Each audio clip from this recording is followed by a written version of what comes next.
nuevamente con ustedes acá para poder responder estas preguntas tan interesantes que nos hacen en el chat y solemos no tener tiempo suficiente para responderlas. Acá estoy con Marcelo Ramírez y nos pueden encontrar en YouTube como Humo y Espejos.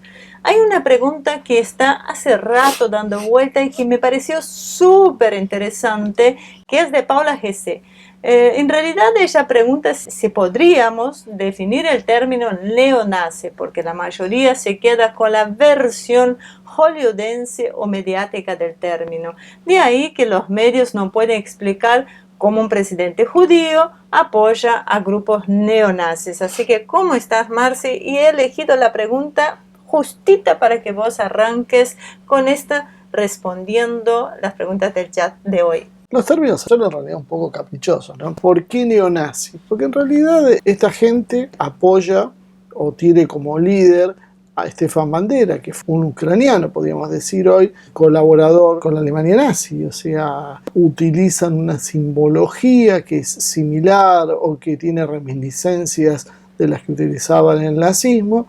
Y además proclaman su superioridad racial y quieren eliminar de su país aquellos eslavos de origen ruso. Recordemos que no todos los eslavos tienen un mismo origen, tienen distintas vertientes entre ellos y eso a veces genera rispideces y choques muy serios. La rivalidad, por ejemplo, más conocida entre rusos y polacos lleva siglos de existencia. Básicamente son neonazis porque siguen a los nazis, pero tampoco tienen esa ideología alemana pura. Es una ideología adaptada y con inspiración en lo que es en el nazismo y que en general se lo denomina como neonazi. Se diferencia del nazi de verdad porque ya por empezar los nazis combatían una guerra contra el Reino Unido y contra Estados Unidos y estos grupos neonazis están al servicio precisamente de estos poderes. Podríamos decir en un exceso de tal vez de pragmatismo, ¿no? Y la idea de por qué un presidente judío puede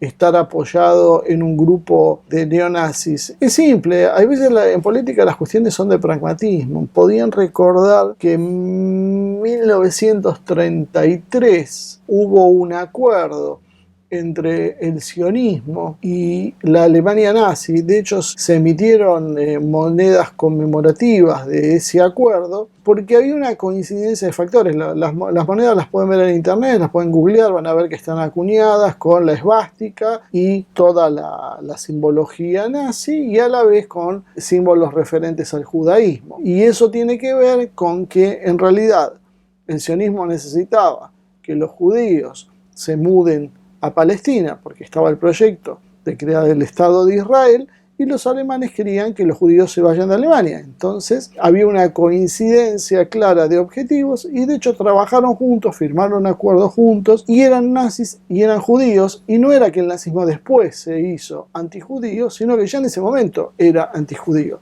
Simplemente había una coincidencia y cierto pragmatismo. Con estos grupos también ha colaborado y hay muchos exoficiales del Estado de Israel, oficiales de tropas tácticas, de tropas especiales. Junto con ellos también están combatiendo yihadistas islámicos que vienen de Siria, algunos traídos por Turquía. La política real a veces esquiva las consideraciones naturales, lo que desde el llano uno creería que es incompatible. Las cosas no son como siempre aparecen y hay veces hay coincidencias. Zelensky es básicamente un títere al servicio de estos grupos y que sea judío no les impidió a ellos aceptarlo y llevarlo. Pero de hecho también tengamos en cuenta que este grupo, más que antijudío, lo que es contrario a Rusia. Entonces creo que para ellos el problema del judaísmo es secundario, no es un tema central en su ideología.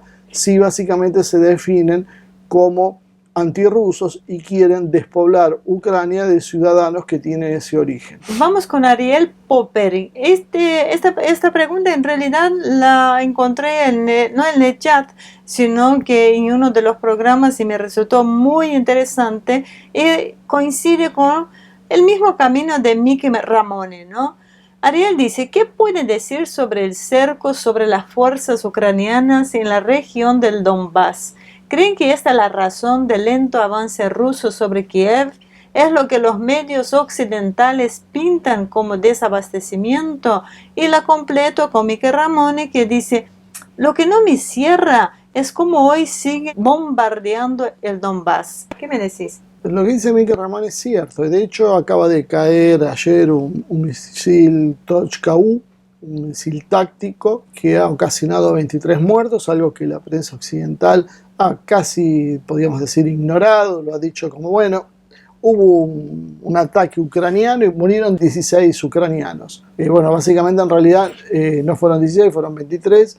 No fue un error, fue un ataque hecho sobre una ciudad. Hemos subido en nuestras redes sociales imágenes que son realmente muy crueles y que muestran la barbarie que hay. ¿Por qué lo hacen eso? Bueno, tiene que ver con la respuesta anterior, porque hay una idea de eliminar, de borrar del mapa a aquellos ucranianos que son de origen ruso. Esa es básicamente la primera cuestión a tener en cuenta. Después, con respecto al tema de del cerco, el cerco sobre esa región del Donbass en realidad se ha transformado en una bolsa que han quedado las fuerzas ucranianas. Básicamente se está cerrando el cerco hoy sobre un número de tropas de entre 30 y 40 mil que se estima que hay en Ucrania, y esos ucranianos, esos soldados ucranianos tenían una posición de defensa preparada hacia el Donbass. Se les está acercando desde atrás entre los ejércitos que vienen del norte y los que vienen del sur. Por lo tanto, su situación es bastante delicada. El avance ruso lento sobre Kiev es la misma razón por el cual son muchos los lugares en los cuales el avance termina siendo lento. Y pero esto tiene que ver porque aunque en realidad Rusia tiene como premisa dos cosas básicas. Por un lado, evitar que haya un derramamiento de sangre, sobre todo civil, pero inclusive se ha cuidado hasta ahora a las propias Fuerzas Armadas ucranianas. No se las ha atacado con la contundencia que Rusia podría hacer. Eso tiene que ver con la idea que tiene Putin de, luego de controlar la situación y básicamente de poner al gobierno de Zelensky y hacer una limpieza en la política ucraniana, retirarse y dejar que la situación la resuelvan los ucranianos. Pero para eso necesita, por un lado, no generar grandes resentimientos, porque si los genera, luego a largo plazo va a tener nuevamente un enemigo dentro de Ucrania, y además porque si ataca, si utiliza el método estadounidense, por ejemplo, que es aquel de bombardear y dejar sin agua, sin luz, bombardeando los barrios, generando pánico, sin alimento, destruyendo todo lo que tienen a su alcance para luego entrar sin tener bajas propias, lo que le sucedería sería que esto sería inevitable, no solo el resentimiento que decíamos al principio, sino también la posterior reconstrucción de la infraestructura que iba a dañar. Estados Unidos con eso ha generado un negocio, rompe y ganan las empresas que fabrican armas, reconstruye y ganan las constructoras, y todo esto se hace a costillas de los países invadidos y del fisco norteamericano. Y eso explica, bueno, por qué Trump había ganado una elección. Así que hoy la explicación del avance lento es por eso, porque Rusia no quiere destruir las ciudades, sino quiere conseguir que caigan con la menor cantidad de víctimas posibles. Por lo tanto, el cerco y sentarse a esperar, que puede demorar meses, es seguramente el objetivo más probable de Putin. Y con respecto al tema de lo que tiene que ver con el desabastecimiento, en realidad se ha especulado de muchos medios militares que están hablando de que Rusia no previó, que no tiene capacidad logística, que tiene métodos anticuados, que utiliza transporte civil porque no alcanza el transporte militar, que confía en los trenes que tampoco son un sistema de vanguardia. En realidad hay muchísima publicidad alrededor de esto y creo que en realidad lo que uno tiene que ver son los resultados. En 48 horas Ucrania quedó fuera de combate y ahora es solo cuestión de tiempo para que la situación se resuelva. Si se apura Rusia habría más muertos, si Rusia demora va a haber menos muertos. Entonces Rusia está optando por este segundo camino. Ahora te voy a juntar nuevamente dos preguntas porque estamos hablando de Eduardo Arce, que te pregunta si Rusia va a poder manejar la inflación y la depreciación del rublo en medio de esta inflación mundial que se avecina. Y por otro lado coincide con Israel, o por lo menos va en el mismo camino, que pregunta sobre todo a nivel de propaganda y teniendo en cuenta el hecho de que la Unión Europea se separará de Rusia. ¿Qué opina usted, Marce, de esto? La semana pasada el rublo abrió a 153 unidades por dólar y cerró a 114 en baja. Básicamente lo que vimos entonces es que luego del inicio de la disparada inicial vimos que ha habido una cierta estabilización de la situación. Vemos que, por ejemplo, la empresa McDonald's, que había anunciado que se había ido y que nosotros subimos videos, y en el canal 194 hay videos de los rusos comiendo en McDonald's con total normalidad, bueno, ahora parece que se ha arrepentido. Las empresas occidentales que se están yendo, no las francesas están teniendo cuidado por recomendación de su gobierno, pero el resto de las empresas occidentales se están yendo, están siendo ya reemplazadas o por empresas rusas o por empresas chinas. Creo que en realidad la propaganda nos hace creer que esto es un desastre para la economía rusa, cuando en realidad lo que estamos viendo es que es un problema en realidad para la economía europea. La economía rusa tiene materias primas, tiene energía, tiene tecnología y tiene mercados. Si prestamos atención a los países que se plegaron a las sanciones, son aquellos que son muy aliados de Estados Unidos, estrechamente aliados: Canadá, Australia, o sea, los del Commonwealth, la Unión Europea y algún paraíso fiscal, no mucho más Japón. Pero por otro lado tenemos mercados inmensos como el del ASEAN, como China, como India, como Arabia Saudí, que ha acordado no boicotear el petróleo ruso, Brasil, México, el resto de Hispanoamérica, los países africanos en su inmensa mayoría, la mayoría de Asia Central, Corea del Norte, y bueno, ahora se me están escapando otros más, pero bueno, países que en su conjunto representan 3/4 partes de los habitantes que hay sobre la Tierra y cuyos mercados son los más prometedores. Entonces Rusia no debería haberse afectado a mediano o largo plazo. Lo que está haciendo Occidente de esta manera es generando una ruptura donde China está aprovechando para consolidar su moneda e ir desplazando el dólar como moneda de intercambio y moneda de reserva. Y la Unión Europea ya hoy, por ejemplo, anunció una empresa siderúrgica, la única, tengo entendido, productora de aceros en Alemania, en la región de Baviera, que va a tener que suspender, que suspendió su producción por el alto costo de la energía, que no hace rentable la misma. O sea, esto lo vamos a ver repetidamente en la Unión Europea, donde ya era cara su producción y va a ser mucho más cara en función del alto nivel de las tarifas. Produce pocos alimentos o con mucho esfuerzo y con muchas subvenciones, cosa que se va a agravar por la escasez de fertilizantes y el encarecimiento de las propias energías.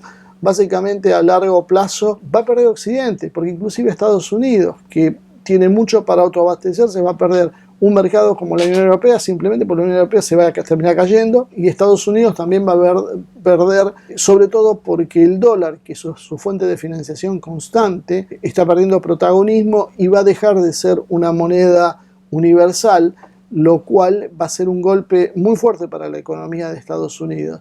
Sinceramente parecería a veces como que Occidente no termina de asumir su situación, que no es la de ser un poder hegemónico, que cuando separa a alguien de su esfera lo condena a la desaparición, sino todo lo contrario. Occidente es el que se está aislando del resto del mundo y ese Occidente se va reduciendo cada vez más. Seguramente esto también es la explicación real de por qué la belicosidad que estamos viendo en los últimos meses. Se está cerrando un círculo y si quieren evitar que vayamos a un mundo multipolar donde China va a ser la principal economía del mundo, necesitan actuar rápido y en forma militar. Muy bien, Marce, muchísimas gracias. Vamos a la pregunta de Pocho. Pocho, muchísimas gracias por evitarme decir tu nick. Él dice: la incapacidad de gobernar de Biden y los problemas internos que tiene Estados Unidos pueden llevar a un aumento en la escalada bélica en Europa. Habitualmente se cree que las fugas son hacia adelante. El hecho de buscar un enemigo externo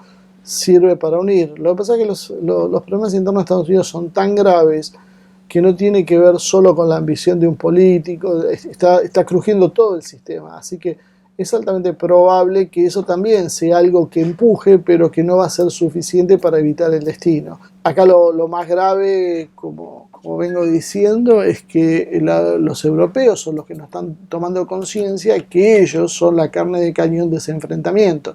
Estados Unidos, en definitiva, lo va a mirar a distancia, excepto que se trepe hasta una escalada nuclear global. En ese caso, bueno, ya hablaríamos de otra situación, pero de momento, inclusive hasta una guerra limitada en la cual Estados Unidos mire para otro lado o intervenga en forma parcial, puede terminar con la desaparición de la Unión Europea y Estados Unidos aún subsistir consiguiendo algún tipo de armisticio con Rusia y seguramente con China, que se vería arrastrada. Tengamos en cuenta que si esto se produce hay un efecto dominó en muchos lados. Está la situación en torno a Israel e Irán, que puede detonarse en cualquier momento. Irán acaba de bombardear un centro del Mossad en un consulado estadounidense y lo anunció abiertamente. O sea, la situación es muy tensa. Tampoco sabemos qué puede hacer Turquía, que está esperando una oportunidad para reeditar el Imperio Otomano. Son muchísimas las posibilidades. Es como una caja de Pandora que se abriría una vez que se quiebre el orden hegemónico que hoy hay y que está desapareciendo. Eduardo Arceman se pregunta, ¿la salida de las marcas de Occidente no van a generar un malestar de la gente en las ciudades rusas? Me causó mucha gracia esta pregunta, dada la situación en que se encuentran estas grandes marcas hoy, ¿no?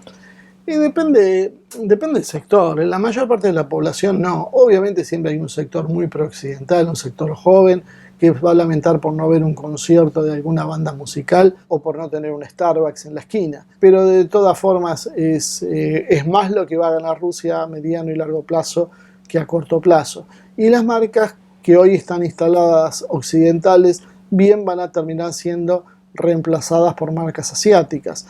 Hace unos años atrás, si alguien hablaba del LG, nadie lo tomaba como una marca seria. Hace unos años más atrás todavía, si uno hablaba de Honda, Mitsubishi, Daewoo, hablaba de empresas que parecían de segunda, de tercera línea. Y sin embargo, hoy todos estos automóviles, Kia o lo que sea, terminan siendo autos con mucha demanda y que inclusive se meten en el propio mercado estadounidense. Entonces, ¿por qué no habría de pasar esto con otras áreas? Ya estamos viendo, por ejemplo, como el K-drama, el cine y las series coreanas están ganando cada día más audiencia y están pasando a ser las más vistas en plataformas como la de Netflix. Así que como Estados Unidos en algún momento no existía y luego sí existió y impregnó al mundo con su cultura, sin hacer una valoración de lo que es su cultura, pero es una cultura al fin. Y bueno, hoy vemos cómo empiezan a emerger otros actores. Nombraba a los coreanos, la India está ganando espacio, China le falta enganchar con el gusto occidental, Rusia tiene muy buenas producciones. O sea, esto puede cambiar. A nosotros nos parece que, no sé, toda la vida hubo Hollywood, pero bueno, en algún momento habrá otra cosa que no sea en Hollywood. Todo es mutable y creo que lo que hay que aceptar es que estamos en un periodo de una mutación como nunca se ha visto en la historia. Y no se ha visto por la magnitud del proceso, por la interconexión y la conciencia del proceso, porque en otras épocas que ha habido grandes cambios, la mayoría de la gente estaba ocupada en su devenir diario y difícilmente esté al tanto como estamos hoy de lo que está pasando y hablando de proyectos, etc. Para una pequeña élite que gobernaba en cada uno de los países. El resto eran campesinos que no sabían que estaban pasando del feudalismo al capitalismo. No era un proceso como hoy lo vemos. Y sobre todo también porque la velocidad en que se están dando las cosas es muy diferente. No vamos a tardar siglos en esta mutación, diría que ni siquiera décadas. Esto es una cuestión de años, va en forma muy acelerada y seguramente si Dios nos bendice con algunos años más de vida lo podremos ver tranquilamente. Para cerrar y recordando a este público maravilloso que nos acompañan siempre, bienvenido a los nuevos, a los que están interesados en tener una mirada diferente a los grandes medios de comunicación. Siempre hemos dicho que hacemos análisis políticos no convencionales, simplemente porque uno intenta hacer los análisis lo más cercano a la realidad posible. Bueno, a esta gente tan amable que está acá hoy, quisiera recordarles que ya está a la venta el libro de Marce, Cómo Putin puso de pie a Rusia. Así que lo pueden encontrar en Mercado Libre. Está en 3 cuentas nuestras. Así que muchísimas gracias a aquellos que ya han adquirido el libro. También podemos acordar un retiro personalmente por la zona de Floresta, por la zona de Rivadavia al 8800. Me lo escriben por privado hacia tvproducción@gmail.com o en nuestras redes sociales y podemos acordar el retiro en determinados lugares. Así que voy con la última pregunta, Marce. O enviarlo por correo. Y también lo pueden enviar por correo, claramente, Porque perdón. si viven en algún lugar que les queda lejos, no hay ningún problema. Sí. Podemos enviar por correo en forma privada, podemos enviarlo no solo para todo el país, sino también para el exterior. Así que los que están en España, México o la región, se puede acordar un envío por el correo argentino, que por lo visto funciona bien. Es carito, pero funciona bien. Hay una entrevista en el libro a Sergei Ryakov. Estuve años tratando en la Argentina de tratar de explicar quién era y por qué era importante lo que Ryakov decía. Bueno, ahora cuando ven las negociaciones con Ucrania, están todas pasando por las manos de él. Bueno, ahí lo tiene, ¿eh? Marce acaba de espolear un poquito las entrevistas del libro, pero sí sirve muchísimo para entender el pensamiento ruso, que es lo que lo ven desde su propia gente, ¿no? Que es lo más importante. Marce, la última no es una pregunta, sino que es una reflexión de Omar Villalba, y que va con las sanciones que vos hablaste recién, la aceleración de los tiempos. Él dice que las sanciones de Estados Unidos con el tiempo le jugarán en contrarios, en contra al propio Estados Unidos, y de esta manera acelera la tripolaridad. ¿Vos cómo lo ves? Sí, de acuerdo con que las sanciones van a ser un boomerang. Ahí el problema es entender que hay más de un Estados Unidos. Y ese es un problema. Estados Unidos versión Trump, el Estados Unidos que se cierra sobre sí mismo, ultraliberal, pero que no tiene ganas de andar haciendo expediciones por el mundo. Y después tenemos el Estados Unidos global, el globalista, el que ha predominado en los últimos años, salvo ese periodo de 4 años que estuvo Donald Trump en el poder, y que ha vuelto con fuerza y en forma muy acelerada con Biden. Por eso decíamos, presten atención al equipo de Biden, que es mucha de la gente que estuvo con Obama. ¿Y cuál era la idea de Obama? La idea de Obama era la de destrucción de cualquier rival de Estados Unidos, pero no porque sea un proceso a favor de Estados Unidos, en realidad porque es un proceso para instaurar un modelo de corte corporativo, donde las corporaciones sean las dueñas. Fíjense que casi es un simbolismo que al presidente de Estados Unidos en ejercicio lo hayan sacado del aire simplemente porque alguien en una plataforma, en una red social, consideró que lo que estaba diciendo no se ajustaba a lo que ellos creían que era la verdad. Sacaron del aire al presidente de Estados Unidos. Más allá después de la forma en que se dieron las elecciones y demás,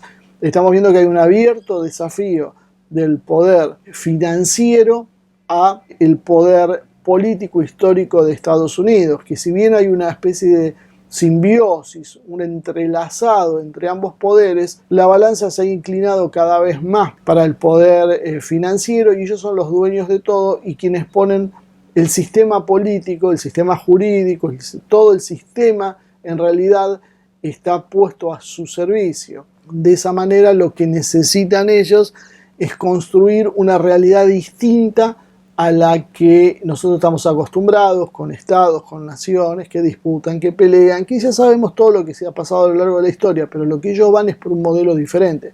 Van por un modelo donde las corporaciones toman las decisiones y ya están mostrando, y ya están empezando a mostrar cómo toman las decisiones las corporaciones. Cualquiera que haya tenido la oportunidad de haber sido prohibido, baneado, suspendido por cualquiera de las redes sociales, se dan cuenta que tienen una apelación formal, que automáticamente desechan cualquier tipo de cambio en su sentencia, y las sentencias son absolutamente duras. Imagínense que YouTube a la primera infracción nos suspendió 1 semana, la segunda nos avisan que son 3 meses. Y Facebook nos suspendió durante 60 días en lo que va del año. Sí, y YouTube además te dice que la tercera es definitiva. O sea, es una especie de condena de muerte. O sea, fíjense lo extremo, no hay abogado defensor, no hay posibilidad ninguna de defensa, no hay tribunales de apelaciones reales, no hay nada. Ellos toman, deciden y hacen lo que se les da la gana. Bueno, Eso proyéctenlo a lo que sería un modelo corporativo viviendo. Si hoy nos quejamos de las estructuras burocráticas y la falta de apoyo al ciudadano común y demás, bueno, esto sería una cosa mucho peor. Y además, como siempre mencionamos, en función de los cambios tecnológicos, necesitan un mundo con mucha menos gente para poder controlar la situación y que no se le desmadre con protestas sociales, que no aparezcan países que tengan cientos o miles de millones de habitantes y por eso hay que sentarlos a la mesa. Entonces el cambio tiene que ver con la demografía. Bueno, todo esto lo que está en juego, y seguramente tampoco vayamos a una tripolaridad, tal vez a largo plazo iríamos a una multipolaridad de espacios, donde China es uno, India es otro, el mundo ruso eslavo es otro, el mundo hispano es otro adicional, el mundo islámico, el mundo anglosajón, que también tendría su espacio. Tal vez sea un proyecto un poco más amplio. Bueno, muchísimas gracias, Marce. Hoy vamos a tener que dejar por acá porque es un toque muy bueno nada más. Ahora ustedes me van a entender por qué a veces se me hace difícil poder responder todas las preguntas aunque uno quisiera. Tendríamos que hacer programas larguísimos y bueno, también recibimos las quejas de ello, ¿no? Así que muchísimas gracias por acompañarnos. Les comento que pronto, muy pronto ya voy a estar publicando el nuevo curso de formación en geopolítica 2022. Esta vez vamos a hablar sobre Rusia contra Occidente, ¿no? Rusia como cabeza de la sublevación contra la hegemonía anglosajona. En el primer módulo vamos a contar con la presencia de Nikolai Mikhailov. Como decía, Nikolai Mikhailov, que es el director regional de la Fundación Ruski Mir para las Américas, va a hablar sobre los distintos modelos políticos y sociales occidentales y orientales, la confrontación entre valores del individualismo occidental y comunidad oriental, las razones históricas del enfrentamiento y los modelos civilizatorios.